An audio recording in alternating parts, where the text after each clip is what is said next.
Dans les années à venir, après la fin de la guerre en Ukraine, Hollywood trouvera de nombreuses histoires à adapter pour son prochain film à succès. Mais une histoire semble destinée à surpasser toutes les autres. Ce récit paraît presque trop fou pour être réel, car c'est une histoire d'une ampleur épique. Tout cela est bien réel, et il suffit pour un blockbuster, un méchant évident, des soldats héroïques, et un final qui laisse le public avec un grand sourire. Voici la véritable histoire de la marche de libération la plus impressionnante de la guerre en Ukraine. Hollywood, prenez des notes, tout commence par un plan. Dans des pièces obscures, un cercle restreint d'opérateurs élaborait un plan qui deviendrait le point de départ de la légendaire contre-attaque ukrainienne dans le sud-est. Nous connaissons déjà les résultats de cette contre-attaque à présent, du moins les résultats en cours. Au 6 avril, 480 km² de l'Ukraine avaient été libérés et d'autres ont suivi au cours d'un mois, qui a laissé la Russie face à sa première perte nette de territoire en Ukraine depuis 2024. Mais tout cela restait à venir. Dans les semaines et les jours précédant le lancement de la contre-attaque, tout était gardé aussi secret que possible.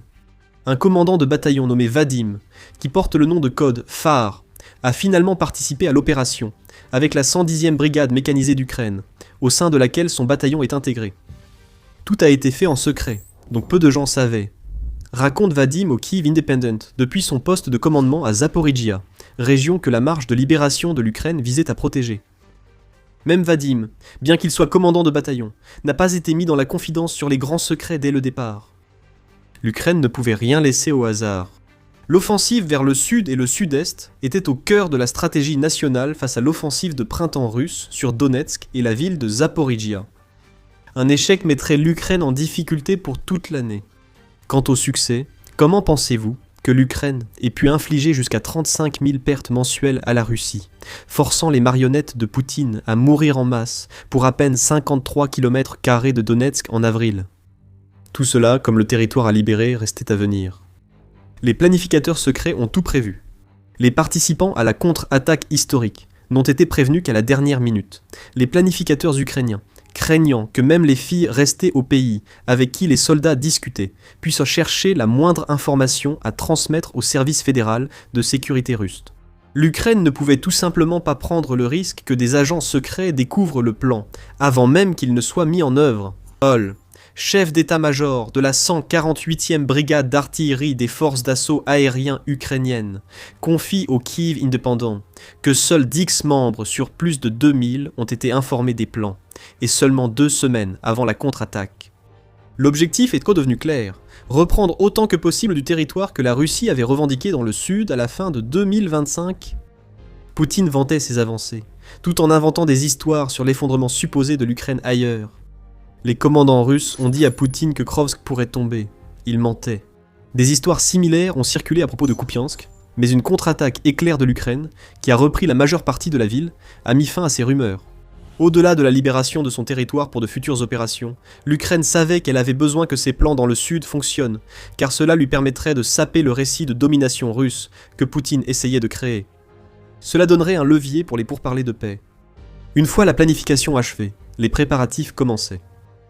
La priorité principale était de protéger les unités d'infanterie ukrainiennes, cruciales pour le plan global. La contre-attaque était prévue fin janvier, et l'objectif de l'Ukraine avant cela était de neutraliser l'artillerie russe, qui bombarderait l'infanterie ukrainienne lors de l'avancée vers Zaporizhia et Dnipropetrovsk. La brigade Dol a reçu cette mission, et Ilya, chef du renseignement, explique au Kyiv Independent l'importance de leur travail.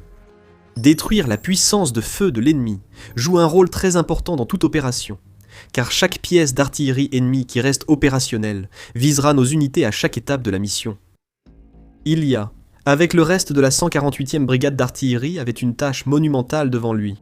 Au-delà de la localisation des unités d'artillerie russes, il devait également repérer environ 400 pièces d'équipement, dont une grande partie était constituée de canons d'artillerie, fournis par l'Occident, qui avaient été déployés dans le secteur de Pokrovsk, mais qui avaient ensuite été abandonnés lorsque la Russie a poursuivi son avance lente et saccadée.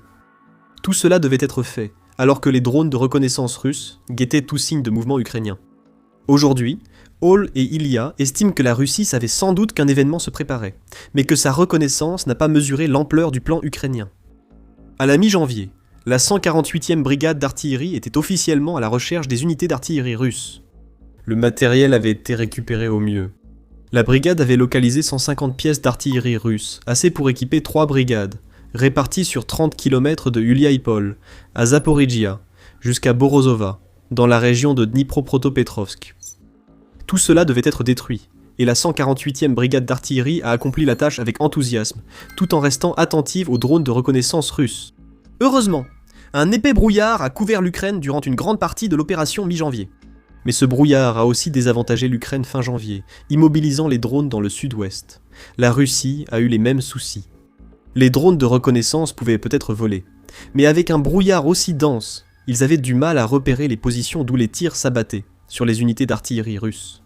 Peu d'informations ont filtré sur cette opération, malgré quelques extraits laissant penser qu'elle était en cours et des indices sur d'autres unités impliquées au premier stade de ce qui allait devenir la contre-attaque. Par exemple, le 10 janvier, on a appris que le 210e régiment d'assaut indépendant ukrainien avait détruit un obusier russe, Tavint-Tetinvoshka, dans la région de Zaporijia. 2 jours plus tard, des images du 18e corps d'armée ukrainien ont montré que des opérateurs ukrainiens de drones avaient détruit un système d'artillerie automoteur camouflé. Ces frappes s'inscrivaient-elles dans l'effort pour éliminer l'artillerie russe au sud? Nous ne le saurons peut-être jamais. Et c'est tout l'intérêt. Ce qui paraissait être des frappes isolées faisait sans doute partie d'un tout plus vaste, et l'absence de schéma relevé par les médias ou l'armée russe était justement le but de toute la planification ukrainienne. Révéler la stratégie maintenant aurait indiqué un événement majeur à venir. Personne ne l'a remarqué, et la 148e brigade d'artillerie, peut-être aidée par d'autres unités ukrainiennes, a continué son travail. Tout ne s'est pas passé comme prévu. La 148e brigade d'artillerie utilisait aussi des drones FPV et d'attaque, souvent déployés contre l'artillerie russe repérée, en complément de ses propres armes. Parfois, un drone FPV bien placé pouvait éliminer définitivement une pièce d'artillerie. Et d'autres fois, une douzaine de drones pouvaient être envoyés, et ils n'avaient presque aucun effet. Mais petit à petit, la brigade accomplissait la mission qui lui avait été confiée. Quand ces drones ne visaient pas l'artillerie, ils traquaient les équipements de guerre électroniques russes pour ouvrir la voie aux roquettes. La patience et la persévérance sont des vertus. La 148e brigade d'artillerie l'a prouvé en janvier et continuera ses assauts réguliers pour préparer les prochaines offensives terrestres ukrainiennes. En janvier, 150 pièces d'artillerie russe ont été attaquées. Le nombre était de 98 en février, puis de 115 en mars. Quand les soldats de la 110e brigade mécanisée et de la 95e brigade d'assaut aérien ukrainienne ont commencé à participer au plan de reconquête, ils ont signalé que l'artillerie russe était à peine opérationnelle. Le terrain avait été sécurisé au maximum contre l'artillerie.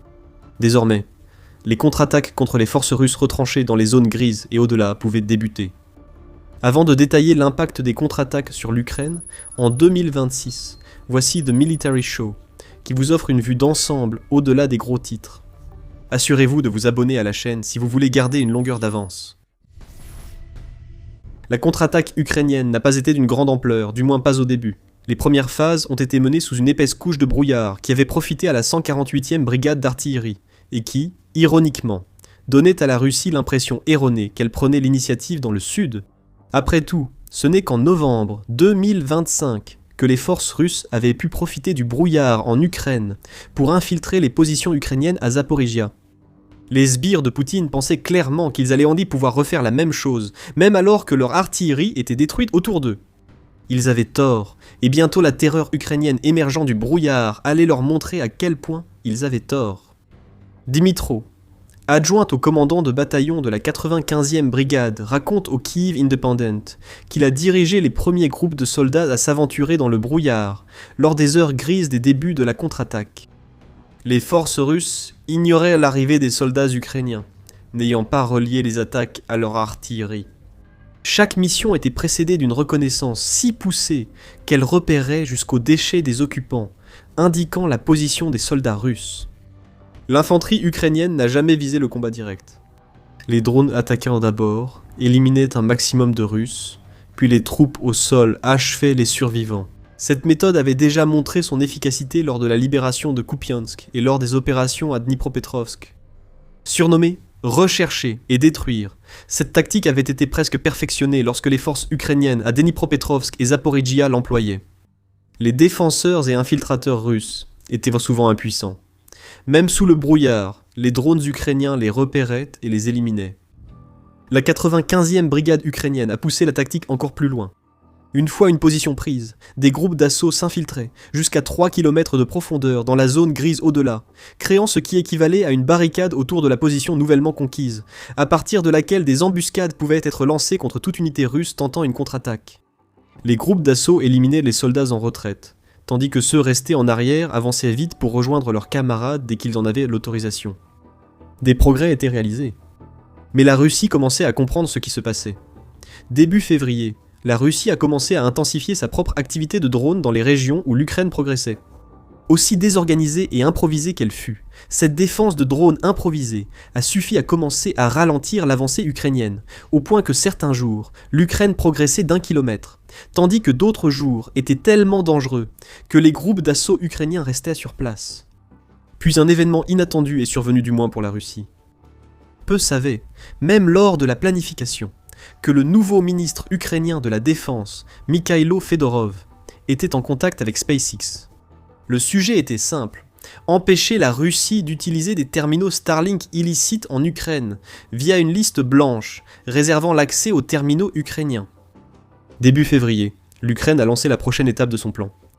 Fedorov avait réussi. SpaceX a coupé les terminaux Starlink de la Russie, plongeant les soldats russes, qui tentèrent de s'organiser dans le chaos, la panique et la confusion. L'effet a été presque immédiat. Dans un article de suivi, la BBC a rapporté que les soldats russes avaient perdu 50% de leur capacité offensive sur presque toute la ligne de front. Cela signifiait moins de tout, des assauts aux drones, créant aussi des ouvertures pour les contre-attaques ukrainiennes dans le sud. Des preuves d'une grande retraite russe apparaissaient à Zaporijia, tandis que l'avancée ukrainienne s'accélérait fortement. Selon certaines sources, l'Ukraine a repris jusqu'à 200 km² de territoire pendant les 5 premiers jours de la coupure de Starlink. La Russie avait conquis à peu près la même superficie de territoire ukrainien en décembre 2025. Non seulement la contre-attaque était lancée, mais elle progressait bien plus qu'on ne l'aurait cru. L'Ukraine aurait déjà été satisfaite avec la situation de Starlink, mais au moment même où l'infanterie et les unités terrestres russes perdèrent l'accès à un outil de communication crucial, Poutine prenait ce qui restera peut-être comme la décision la plus stupide qu'il ait jamais prise. Le dirigeant russe a sévi contre Telegram dans une tentative désespérée de garder le contrôle du récit de la guerre en Ukraine à l'intérieur du pays, et ce faisant, il a encore plus nui à ses soldats. Même Dmitri Peskov, porte-parole préféré de Poutine, semblait incrédule en déclarant « Rien de bon à restreindre Telegram pour les soldats russes, mais la loi doit être respectée. » L'Ukraine a dû penser que c'était Noël avant l'heure. Si Poutine persistait, la Russie devrait utiliser pigeons voyageurs et mégaphones pour communiquer au front. Après un février chaotique, la Russie a trouvé des solutions temporaires, mais peu efficaces, à ses soucis avec Starlink et Telegram. Cela a permis à la Russie d'envoyer davantage d'unités de drones dans les régions du sud. Encore une fois, le personnage secondaire de l'histoire, une star inattendue, est revenu. Le brouillard a limité l'impact de la défense russe basée sur les drones. L'Ukraine a saisi l'occasion en risquant de déployer des véhicules de combat d'infanterie BMP, et même un char T-72 soviétique pour transporter des troupes dans les zones grises. Ce n'était pas une stratégie durable, car une fois le brouillard levé, ces véhicules devenaient des cibles faciles pour les drones russes qui arrivaient sur place. Pourtant, à la fin du mois de mars, les résultats étaient déjà là. La contre-attaque, initiée par des discussions discrètes, est devenue l'un des exploits majeurs de l'Ukraine contre la Russie, a libéré des centaines de kilomètres carrés du territoire ukrainien. Maintenant, alors que le printemps avance et que le brouillard, qui a joué un rôle si important dans la progression de l'Ukraine, s'est dissipé, la tâche de l'Ukraine est de conserver ce territoire aussi longtemps que possible. Ce n'est pas une tâche facile. Avec les véhicules encombrants hors jeu, l'Ukraine envoie des renforts à pied sur le nouveau front. Un trajet difficile pouvant atteindre 20 km attend ceux qui s'y engagent, à travers des zones grises surveillées par des drones russes. Ceux qui s'y engagent n'arrivent pas tous de l'autre côté. Le Kyiv indépendant relate le courage d'un soldat âgé, Volodymyr, volontaire dans la 110e brigade mécanisée d'Ukraine, qui est retourné au front malgré des problèmes de vue et d'audition dus à des blessures subies 3 ans plus tôt. Volodymyr a marché jusqu'à sentir qu'il ralentissait ses camarades. Il a demandé à ses frères d'armes de l'abandonner sur place ou de l'abattre. Ce n'est pas la manière des Ukrainiens, c'est celle des Russes, et les camarades de Volodymyr l'ont prouvé en refusant de l'abandonner. Le groupe de Volodymyr n'est pas arrivé au complet. Une nuit, Alors que le soldat le plus âgé avait une forte fièvre, ses 2 camarades ont continué. Un seul est revenu, l'autre ayant été tué par un drone FPV. Pourtant, Volodymyr marchait aussi vite que possible avec son dernier camarade. Une attaque de drone l'a arrêté à seulement 100 mètres de l'abri vers lequel lui et son camarade Ole se dirigeaient. Volodymyr a eu les oreilles en sang et a temporairement perdu la vue. La Russie a lancé d'autres drones qui ont largué des grenades, le blessant par éclat. Il a survécu et passé la nuit sous une couverture thermique juste à l'extérieur de l'abri, pendant qu'Hall attendait une occasion de le faire entrer. Hall a échoué 2 fois. La 3e tentative a été la bonne et a passé 2 semaines dans l'abri à récupérer avant d'en ressortir. Aussi tragique soit-elle, cette conclusion à la contre-attaque de l'Ukraine montre le cœur et le courage des soldats impliqués. Si Volodymyr avait été russe, il aurait été abandonné, c'est certain. Dès octobre 2023, on disait qu'environ 90% des morts au combat russe étaient dus à des blessures non mortelles qui n'étaient pas soignées. Maintenant que l'Ukraine tient les territoires qu'elle a libérés, elle continue de montrer à Poutine ce que cela signifie de vraiment prendre soin de ses soldats. Poutine veut récupérer les territoires repris par l'Ukraine, ce qui était son objectif depuis le début. La Russie doit redéployer des ressources de Donetsk et d'autres zones en tentant désespérément de regagner des territoires qu'elle croyait déjà contrôler. En 2 mois, l'Ukraine a modifié la ligne de front et repris des positions pour étirer les forces russes. La tâche est maintenant de tenir le plus longtemps possible en éliminant un maximum de Russes. Quand l'année touchera à sa fin, et que les conditions ayant permis la contre-attaque ukrainienne réapparaîtront, Poutine saura une chose. L'Ukraine a montré qu'elle pouvait contre-attaquer là où la Russie est la plus vulnérable. Cela peut se reproduire. L'Ukraine n'a besoin que d'une bonne opportunité car elle a déjà un plan pour de futures offensives. Pendant ce temps, l'Ukraine résiste dans le sud, et les forces de Poutine se brisent contre le roc qu'est la ceinture fortifiée de Donetsk. Les gains territoriaux diminuent, les soldats russes meurent en nombre record, et il devient de plus en plus évident que la stratégie de Poutine pour Donetsk échoue. Apprenez-en plus sur cette campagne perdante et pourquoi elle pourrait annoncer un nouveau tournant dans la guerre dans notre vidéo. Si vous avez aimé cette vidéo, abonnez-vous à The Military Show pour d'autres récits de bravoure et d'ingéniosité ukrainienne face à l'agression russe. Merci de nous avoir suivis.